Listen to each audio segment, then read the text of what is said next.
Welcome to the Disability Entrepreneurs Festival. Today I'm talking to the Triple Cripples, the fabulous Jay and Kim. They're featured on the ABC, on AJ+, Metro, Black Ballad, iNews and heaps more. The Triple Cripples was created by Kim Oliver and Jamoki or Jay Abdullah. I should have practiced that beforehand. It is Abdullah. Thank you. It's a groundbreaking platform. The Triple Cripples is a groundbreaking platform created to increase visibility and highlight the narratives of Black and non-Black women, femmes and non-binary people of colour living with disabilities, whose stories would otherwise remain hidden from view. Welcome, Jay and Kim, and thanks so much for being part of the Disability Entrepreneurs Festival. It's fantastic to have you here. Thank you for having us. Yes, thanks for having us, Christina. So, tell us why you think going into business or running your own show, what's that about? Why is that something that you have both been attracted to doing? Well, I think with anything, it has to come from a need, right? There's a famous saying, I don't know if I'm going to botch it, but they say that, you have to figure out where the need is and that's where you go, especially when you're thinking of starting a business. For us, we weren't thinking of starting a business. We were thinking of filling a gap and I guess meeting a need.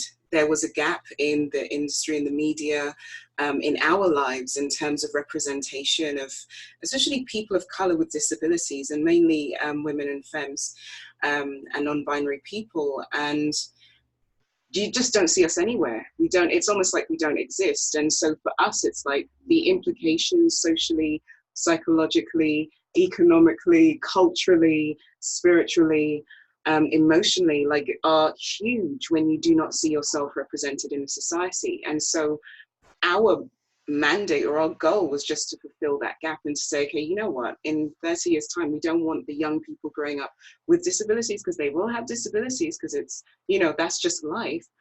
We don't want them to be in the same vacuum that we are in. We would like them to be able to have a sense of self and understand what is possible for them through representation. And so we were just trying to fill that need.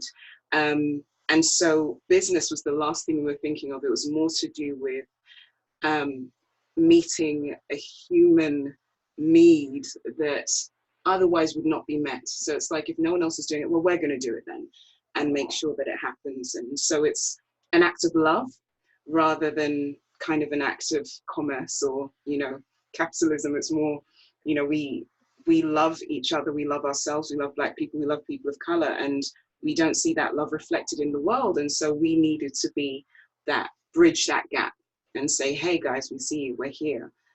We're the world majority and we're here.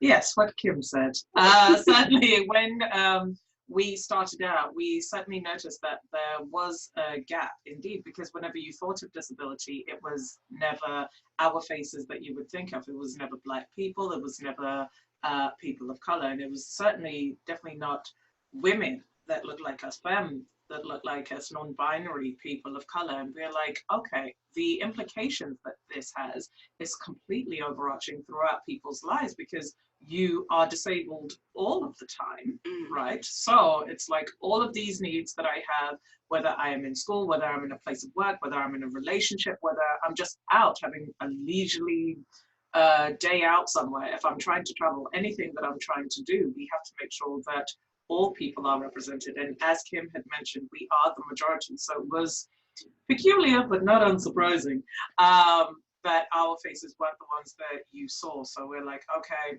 this is something that we had individually wanted to tackle ourselves, but we certainly felt that it was something so much bigger than either of us could do alone. So we joined forces and Triple Cripples was born. Fantastic. You've been going for a few years now, haven't you? A couple of years at least. No, it's 1 year. Oh, 1 year? Yes. We just had our 3rd birthday at the Disability Leadership Institute, so now I feel mature. That's really exciting. Yeah, well, happy birthday, DLI. Thank you so much. I guess the reason I'm asking that is what we've noticed at the DLI is there has been, initially there was just no recognition of disability leadership as a thing. Yeah.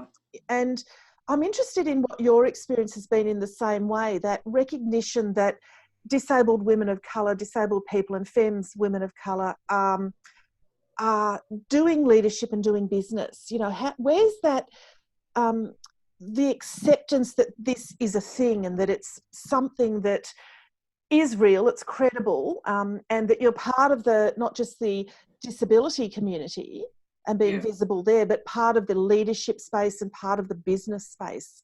How have you found that over the year that you've been working? Well, I don't think that there is an acceptance of us being leaders. That's one thing, at least in this climate here. I don't think that it's that people are like, oh, actually, you're equal to the people that we consider to be thought leaders or whatever. I think what happens in society generally is that there are trends, and with capitalism as well, there are trends, and people want to jump on whatever trend is current and be ahead of the curve.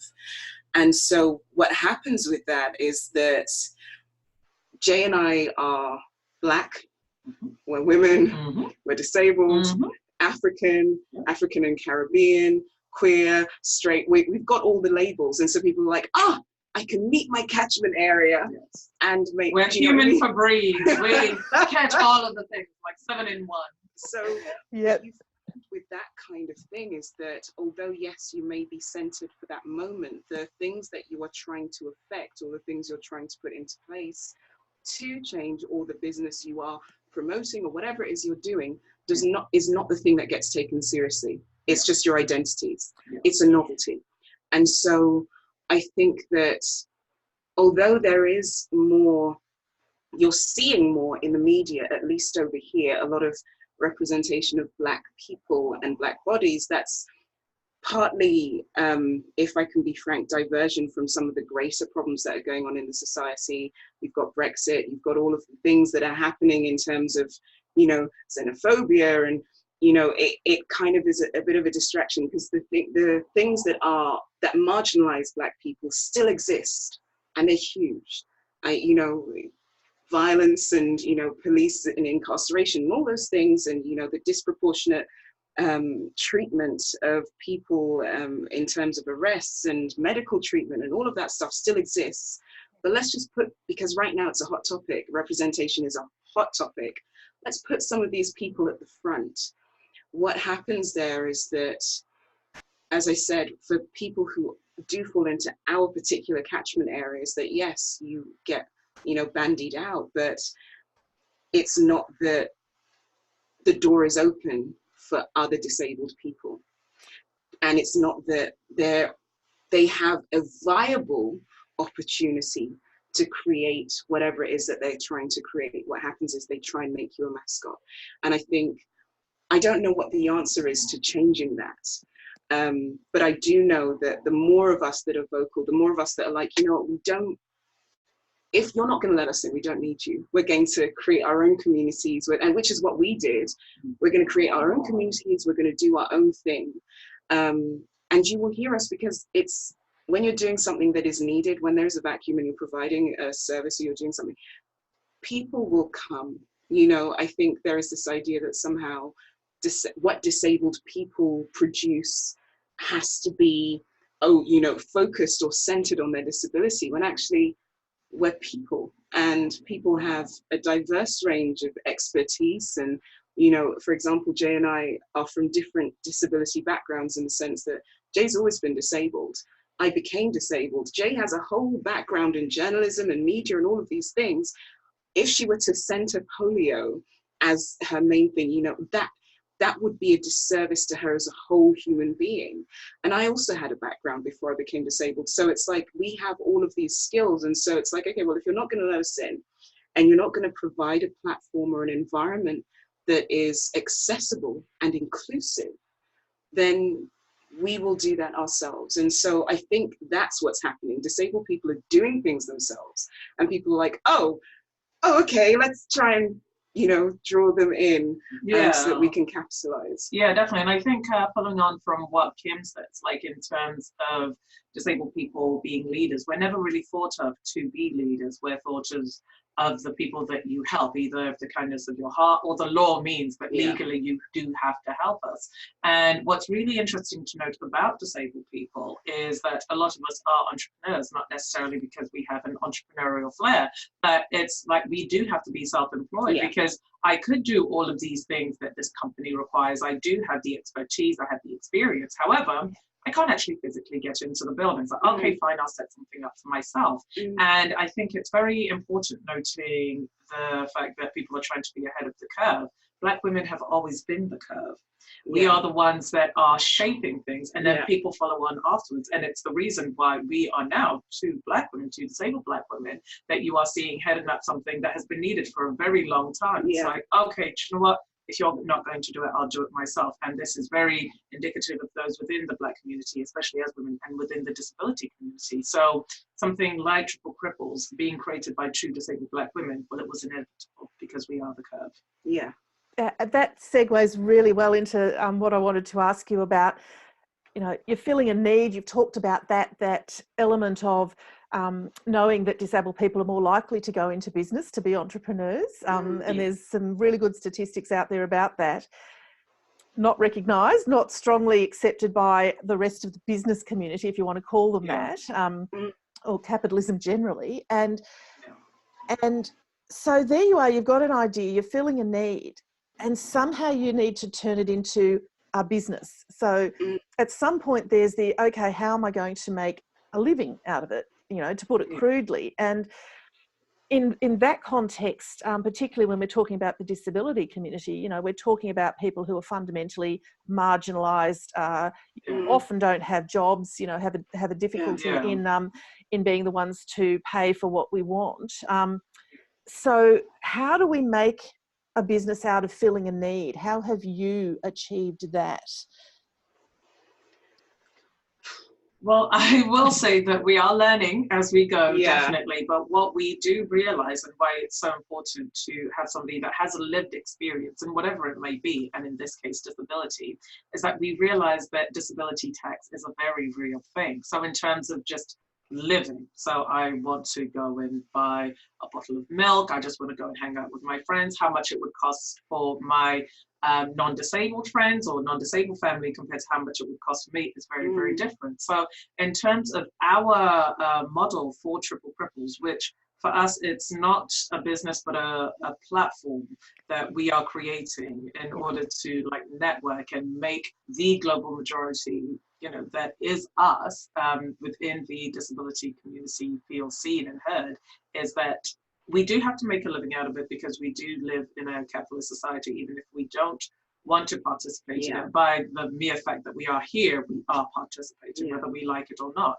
So in terms of what we try to do is, as much as we can in terms of making something free or subsidizing something or making it as cheap as possible, we will try to, any companies that we might be working with, talk to them like, hey, yes, this is a very great idea. We would love to be a part of it, but how are we going to make it as affordable as possible for people that have disabilities? Because it is not now for us to say like, okay, we are now the mascots for disability or whatever it might be. It's like, okay, how are we going to turn this into a cash cow?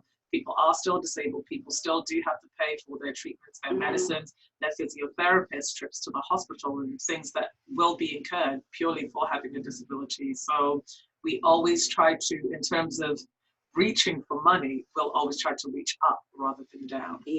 And I think the other thing is where we have the opportunities to, so for example, if someone does want us to do a talk or whatever, like, or they want us to do a project for them, we try and bring in other disabled people with skills. We always open the door. As opposed to saying, oh no, let's use your people. We're like, well, no, actually, if the whole point is that we're creating visibility and we're recognizing that disabled people have skills too, then we need to open the door and say, well, no, we've got a crew. You know, it's fine. We know people that can be in front of and behind or better. Do you know what I mean? Who happen to have disabilities, and I think that's part of it. But in terms of turning it into a business, that's not, as I said at the beginning, that wasn't our focus. And I think in some ways that's been beneficial to us, because we aren't necessarily relying solely on TC to help us live. Do you know what I mean? I mean, we couldn't anyway, because it would be so involved. And I have a condition where, you know, after this interview, after today, like for about 5 days, I'm going to be laid out in bed or whatever. So it wouldn't be practical. But where we can, we, as Jay said, we reach up rather than down. I don't think that we should, as Jay said, we are already in an environment where, due to the way the system is set up, we don't have access to as much capital as others have. And so for us to come in and be like, yeah, well, it's, you know, our turn to make some money. Our turn to make some money off each other. Like, I just don't think it's a good idea, because after all, these corporations, these businesses, these people are coming to us for expertise and have the capital. Otherwise they wouldn't approach. And so the other thing that I think is worth mentioning is that when you are disabled and in certain fields or are called on for expertise, people don't think that you should be paid equally to other experts. Or at all. Or at all. They think that they're doing us a favor. Free. We should be grateful for the opportunity to even be in these spaces, whereas we are thought leaders, we are experts. Yeah. You know. So it's quite interesting, the kind of conversations you have to have, where they'll be like, well, you know, we don't really have a budget, and we weren't thinking that we'd need one, kind of thing. And you're like, if you called someone else to do the same job, money would be the first conversation. It's fabulous. You're raising so many of the issues that are these ongoing discussion topics in many of the forums that I'm in.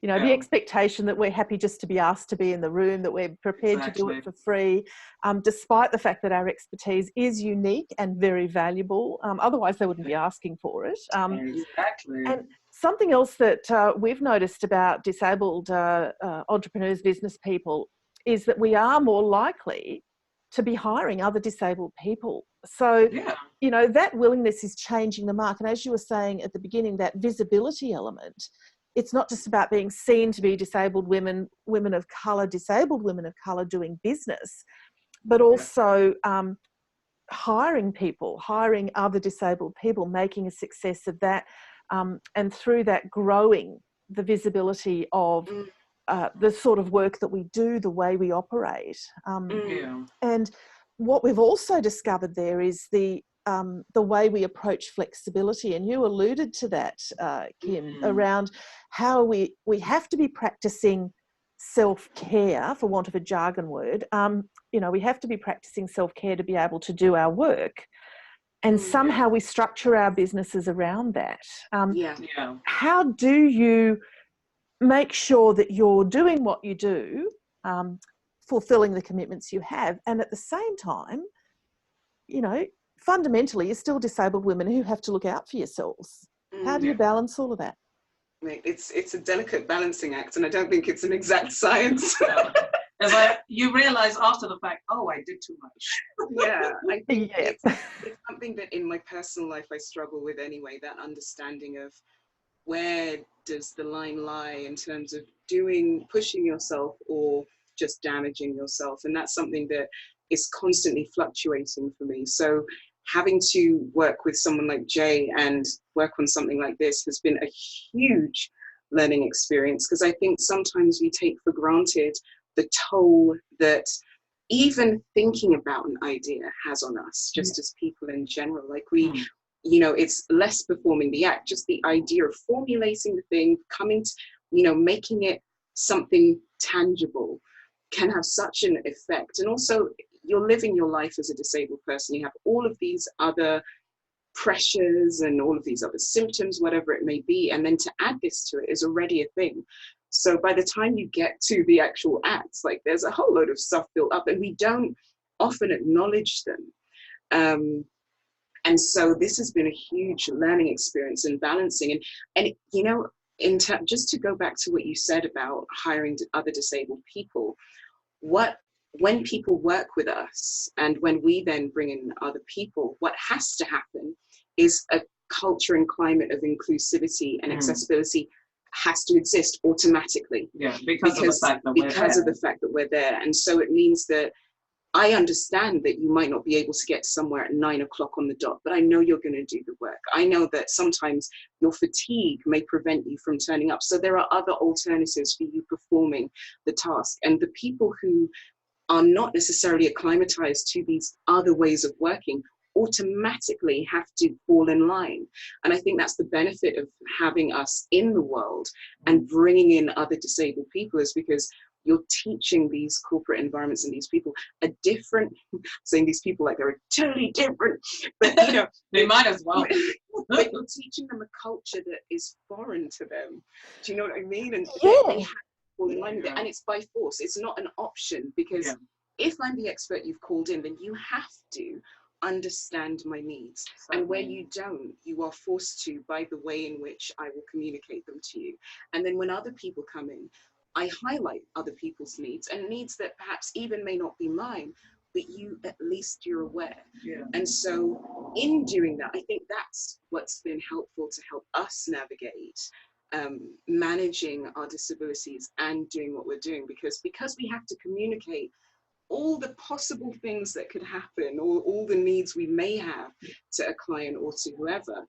It means then we're more active in our thought process of, okay, so if this is the case, if you have to have a day of rest when you travel down to the place to do this talk, then when you're doing something else, you think, okay, so what would be the process? What is my rest time going to be? What medicines do I need to take? What are the side effects? And how is this going to affect me in 3 days' time? So you're more actively thinking about those things when you engage with. And especially in the world of business, because you're always looking for transferable skills. Disabled people have loads of transferable skills. Like everything that she just described right there is logistical thinking. It's like, okay, worst case scenario, I'm prepared for A, B, C, all the way through like plan K, for example. And I think it's also definitely been a learning curve for me working with Kim, because my disability, as she mentioned, is polio, so it's quite stable. So if I do too much one day, I know if I just get a good solid sleep, I'll be fine the very next day. And it's been really educational for me, I would say, just to realize it's like, okay, there are certain things that I might not have even considered, even though, well, yes, I am disabled, but we are not a monolith as disabled people. Like disabilities, even somebody that has the exact same disability as her might have different needs, might have different rest times, might have different anything, right? So it's been important for me to see her saying, actually, do you know what?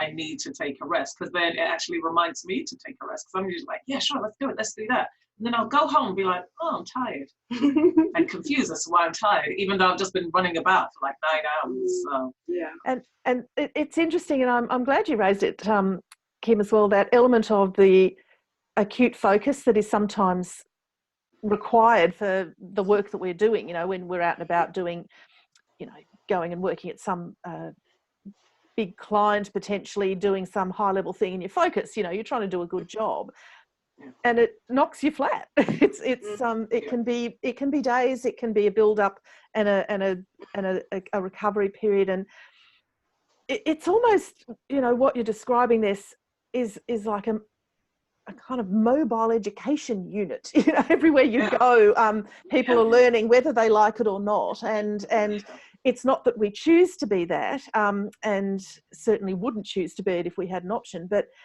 that role again is part of the visibility space, and part of creating, we're the ones driving the agenda, not the other folk, and in some way that changes the dynamics and who is the expert, and the power shifts a bit. We could talk about that one for quite some period of time, so we won't. We are just about out of time, which is really sad. We'll have to do this again. I'm going to ask both of you, who is a leader you admire, and why? Okay, me first. You first. I guess you dropped me in it. So, go, Kim.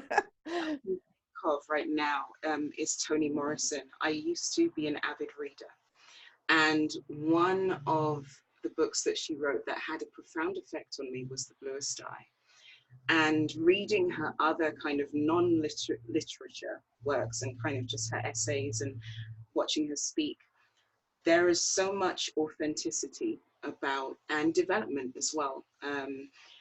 And that unapologetic way of existing in the world has been such an inspiration to me as someone who loves language and loves words, but also has always felt slightly out of place in how the world has seen me or how I've been portrayed by the world, and kind of has always been like, yeah, but why do I have to, and why do I have to act like this? And why do people think this about me? Being a Black girl growing up in inner city London, there are a lot of things that I just didn't sit right with me. And so someone like Toni Morrison, who says, well, actually, you don't have to exist or exist within the gaze of white supremacy. You exist as a person and you define, you know, who you are. And you haven't got the problem. The world has, they have, you know, white supremacy is the problem. And being able to exist in that space and sit in my power and my divinity in that way without fear, has been having that example. And again, having the example of a Black woman who is doing it, who's not saying, you know what, let me bend, let me break, you know, let me make myself small for the world, let me mince my words. Someone who's saying, well, no, I will do none of those things. That example has been a powerful one for me. So RIP, because she's recently passed away. Yes, indeed. Fantastic. Thank you. Jay, who's the leading? Now, Jay, okay, this is going to make this young lady blush, but I would actually have to say Kim. Yes, Kim, I, as graciously receive, yes. Yes, actually wipes away a tear. But I have learned so much from Kim, you know, in the short amount of time that we've known each other, like it's just over a year at this point. And it's really, I felt, allowed me to come into my Blackness and to come into my disability. And she is my own personal Toni Morris, in that she's like, this is who I am. I am Kim Oliver with a Y, not an I. And it's just being... So it's the self-assuredness, I think, that I really looked at, and I'm really admirable of her. It's like, okay, do you know what?